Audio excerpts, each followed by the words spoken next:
Hello बच्चों। चलिए प्रश्न को समझते हैं। पृथ्वी तल से ऊर्ध्वाधर ऊपर की ओर फेंके गए पिंड का पलायन वेग 11.2 किलोमीटर प्रति सेकंड है। यदि पिंड को ऊर्ध्वाधर से 45 डिग्री के कोण पर प्रक्षेपित किया जाए तो पलायन वेग होगा 11.2 बटे वर्गमूल 2 किलोमीटर प्रति सेकंड। 11.2 गुणा वर्गमूल 2 किलोमीटर प्रति सेकंड। 11.2 गुणा 2 किलोमीटर प्रति सेकंड या 11.2 किलोमीटर प्रति सेकंड। हमें बताना है कि यदि उसे 45 डिग्री के कोण पर प्रक्षेपित किया जाए तो पलायन वेग कितना होगा। मुख्य अवधारणा में हम देख सकते हैं कि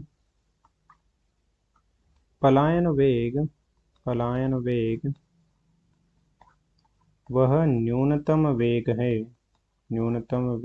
है जिससे किसी पिंड को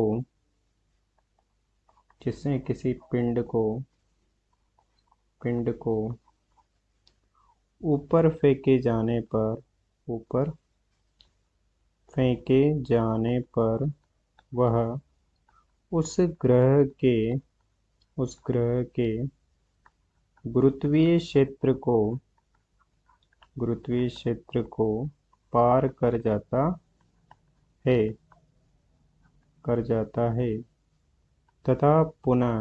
तथा वापस कभी लौटकर नहीं आता है।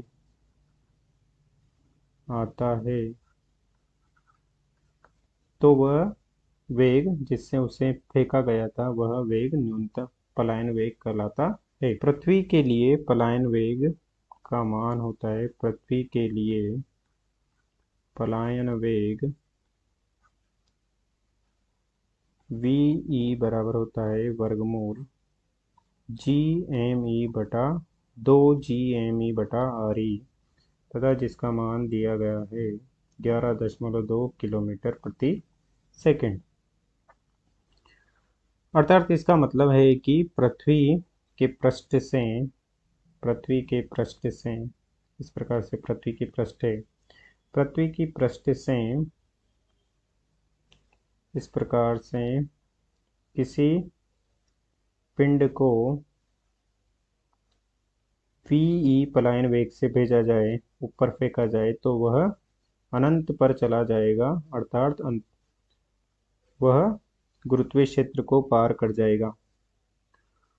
अब हमें प्रश्न में दिया गया है कि इसे ऊर्ध्वाधर से 45 डिग्री के कोण पर फेंका जाए।